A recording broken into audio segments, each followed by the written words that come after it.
This week's teaching challenge comes from Holland Park School in West London, where a rain-soaked Tuesday morning sees the arrival of a wildlife TV star. Michaela Strachan has spent nearly 20 years bringing animal and conservation issues to children across Britain. Michaela now lives in South Africa, but has returned to Blighty, accompanied by her 18-month-old son, to take the teaching challenge. The species Scholasticus Michaela will be teaching are the GCSE religious education class normally taken by Sahara Khan. Suffering is something that humans can't control. It's beyond our control. So something like an earthquake. I remember when I was at school, there was a guy that came in to do talks about WWF. His name was Cyril Littlewood. And he did this whole talk and we all got really inspired, particularly me and my best mate Bryony. And afterwards he said, is there anyone that would like to get more involved? And me and my friend Bryony put our hands up and said, yeah, we'll get involved. And we went with him while he did photographs of us studying flora and fauna and looking at wildlife and plants and things for a little leaflet for WWF at the time. I think teaching is quite a scary thing. I've never done it before, so it'll be interesting, but I'm looking forward to it. And so hopefully we can get a really good debate and discussion going with the kids. I think I'll just smile at them and hope for the best, because I'm not very good at discipline. I've got my little 18-month-old, and discipline's not something I'm finding that easy. I just find things quite funny generally. And naughty children I tend to find quite funny, so I shall have to look very stern. Before her first-time teaching experience, Michaela is briefed by Miss Khan. How are you feeling about the lesson? Well, I'm a bit nervous about it actually, because I've never taught a lesson before. And so I think the hardest thing for me is to know where to pitch it. They're a really bright group and they're really, really nice. And I think what you'll find is with your, your opening questions, you'll find that the discussion will lead you somewhere and you'll know where to pitch it. Do you know what you're going to discuss with them today? I want to try and get them to discuss conservation and environmental issues, because I think it's really important that children understand that it's not a black and white issue often. It's a complicated issue, but they need to know all the facts before they make opinions. And I do find that kids generally have very strong opinions and they don't know the facts. Yeah, that's right. I probably agree with you. They don't really look at it until year 11, but you'll find that they're really open-minded about the whole thing and probably enjoy talking about it, and they'll have lots to say. Are they good at discussing generally, these kids? Yeah, they do really enjoy it. I think what they'll appreciate more is your experience and all the stuff that you've done and trying to relate to that. Although I'll try and be passionate, I'll try really hard not to sort of influence them with my beliefs about what's right and what's wrong. Yeah, but I think you'll find that actually they tend to not agree with adults anyway. So I think it'll be more, I think they'll always try to do the opposite of what you want to say, but what they'll want to hear is what you think about it and why you think about it. And what do you do about discipline? Because I'm not very good at discipline. I actually think the more engaged they are, you have very few discipline problems. Okay. This group of kids, you don't ever have it with. It's such a lovely class. But I do tend to find the more engaged they are, the more focused they are on what you're talking about, they don't have time to think about being naughty in the classroom. Okay. You can give me marks out of 10 when I finish. I will do. I'm sure you'll be absolutely fine though.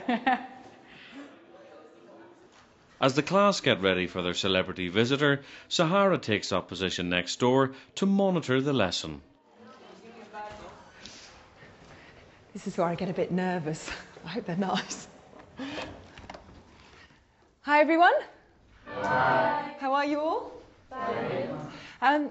Hopefully you know who I am. Do you all know who I am? Yeah. Who am I? Michaela. That's right. No, I do wildlife programs, and so my class that I'm going to give you is about car mechanics. No, I'm joking. Hands up if you're interested in wildlife. And what about, are you all interested in conservation as well, and in environmental issues and animal welfare and that sort of thing? Yeah. Okay, well, the thing I want you to go out of this lesson thinking about is that if you have a strong opinion about something, you have to know a few facts about it, and you have to have thought it through. So the thing I'm going to be talking to you about today is hunting. Who is anti-hunting? Who is for hunting? What about you at the back? What's your name? Gabriel. Gabriel, are you for or against? Don't have an opinion on it. Oh, well, great then. Hopefully by the end of this you'll have an opinion. So if all of you are anti-hunting, Do you think hunting is acceptable at any time, in any circumstances? What do you think? I'm a vegetarian, but at the same time I can see why people might think that it's okay, because it could just be how nature's meant to be. Okay, good. Yeah, anyone else got an opinion? Yeah? Like, say hunting or, killing animals to get food and stuff, I guess we sort of have to do that, but hunting safe, like, with elephants when they take their tusks, like, that's not cool. Okay, well that's brought up a lot of good points actually. That's really good. She's introduced the topic, she hasn't patronised them, she's been very clear about what her expectations are. Do you all know what indigenous means? Does anybody know what that means, indigenous people? So that means people that live in an area and they live off the land. So do you think it's okay if indigenous people hunt animals if they're going to use those animals for themselves as food? What do you think about that? So yeah, pretty much a majority, and I think I'd agree with you on that. It is. What do most of you think about sport hunting? For instance, fox hunting. Boys at the front are quiet, Balmy. Well, I think that going and killing an animal for yourself is kind of wrong, because you don't know how long the animal's lived, and you could be killing like a 1-month-old thing. See, I like that. She's encouraging people at the front of the class to speak, so picking on certain students, there's always some who'll be more quieter than others. You can buy meat from like supermarkets and stuff, even though they're also killing animals, but I think it's probably better to get it from the supermarket rather than kill it yourself. Why is that better than somebody that's going out and shooting an animal that lives in a semi-wild environment and has a wilder life? Actually, I feel kind of embarrassed because I was a stupid thing to say. You see, that's the thing. That's the whole point. Is a lot of people would instantly say that it's better to buy your meat in a supermarket. So that's good. She's developing his point. Get him to think about actually wider conditions. I think that anybody who's willing to eat meat should be able to face the facts that they are killed. And I think, Maddie, as a vegetarian, you often have very different opinions. You can say, well, I don't think it's right for people to kill themselves, if that makes sense. But I think, actually, no, let's stay on with that point. Let's take this scenario then.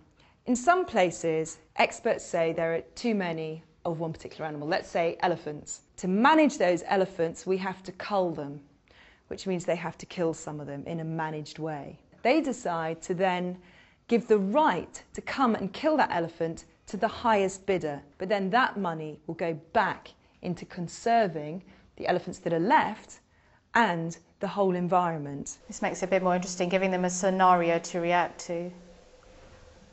Students always respond to that, hearing about different situations around the world. It would be the same as if you were a human and some ruler of a land said, oh, there's too many people here and I think I should get rid of them. You see, that opens up a very interesting point, and that opens up a big conservation topic. And, it is us that actually need to be culled.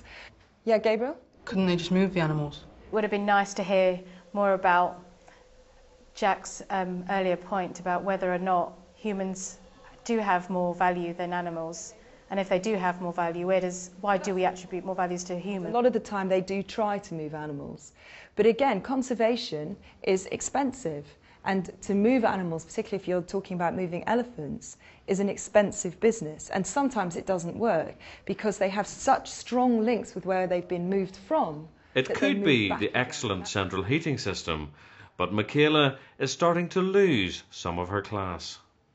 Now, another scenario I wanted to ask you what you thought was if an area that had nothing in it turned into a hunting farm, a few animals will suffer on that farm, but a lot of animals will gain. So she's given them another scenario, given them some choices to actually think about. In every situation, something is going to suffer, whether it's like small suffering or a great suffering. So you have to kind of consider whether there's going to be more bad than good in the situation. Maddie, that is exactly, I think, the point, isn't it? In conservation, there really isn't a perfect answer. It's a compromise. It's about finding the best compromise that you can. So have I made you all think more deeply about that particular subject, about hunting? Yeah. Do you all feel exactly the same, though, that you're anti it? Yeah. Anyone change their opinion? Great. And that's a nice way of you know, summing up the discussion, really asking them whether or not they've changed their mind about things. Is there anything that anybody wants to ask me? Have you ever witnessed any hunting or anything like that? I've seen a lot of very, very cruel things. Fortunately, I've never seen an animal die from a bullet. Charlie? Have you ever met an animal that's on the brink of extinction? Just recently I've got back from trips to Borneo, and we've been filming orangutans. Because their numbers are declining so quickly and their habitat is being destroyed at such a vast rate, you know, they are on the brink of extinction. And I just think if we let beautiful animals that everybody loves disappear, then it doesn't hold much hope for some cricket or frog or whatever that maybe doesn't, you know, get such good press. Well, I think that's brought our class to an end. We've had a really good discussion and you've all been amazing at thinking things through, because you can't just do conservation by letting your emotions take over, because it is a practical issue. Do you think I've done my job? Yeah. Well, you were certainly a great class to teach. Thank you very much. Bye.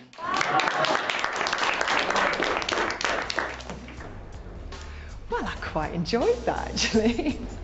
That wasn't as difficult as I thought it was going to be, but I actually really enjoyed it, and it was interesting to hear their opinions. Michaela leaves the classroom and joins Miss Khan for a debrief.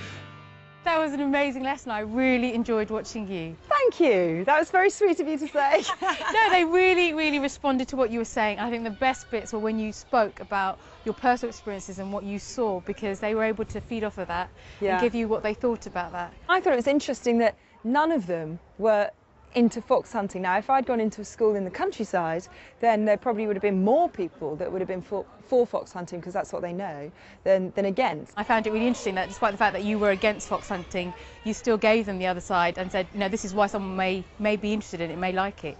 I really like to see with kids explore their opinions. Yeah. That is what class is all about, isn't it? Getting those opinions and discussing things and coming up with your opinion at the end of a lesson. Well, you've obviously taught those kids. They were really nice kids, and I enjoyed teaching them. So I'd give them at least 9.5 out of 10. What would you give me? I think you were, I did say that I thought you were amazing, and then I would have given you a 10 out of 10. I actually really enjoyed watching you, and I think I learned quite a lot just from watching you. What I wanted them to get from you was the experience and really what you're passionate about, and I think they totally got that. Good. So thank you very much for coming in and giving them that experience. Thanks for giving me good kids. I thought the lesson was good because we had Michaela in, who knows what she's talking about, and she's had a lot of experiences of what's gone on in the wildlife. I really enjoyed it because it's definitely something that I'm interested in. When she asked us what we thought about hunting, and then she told us, like, well, actually, what do you think about it like this? And it was really strange because we are like, oh. Now, I thought those kids were really great at discussing and forming opinions, and I really hope that my little 18-month-old will be as good as that when he grows up. Talking of which, has anyone seen him? Sure, I came in with a pram, a grandmother and a baby, and I can't see any of them. I think I better go and find them. Bye.